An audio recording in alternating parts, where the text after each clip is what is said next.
Otra de las cosas que yo utilizo cuando el resfriado ya se convierte en algo más, pues, más pesado, que te da tos, que traes flemas, que es algo más fuerte, es este nebulizador. La verdad es un nebulizador de casa.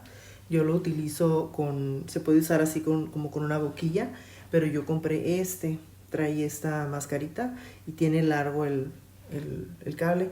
Lo compré en Amazon. Estas son las ampolletitas de agua salina que le pongo al nebulizador. También las consigues en Amazon. Todo lo consigo en Amazon.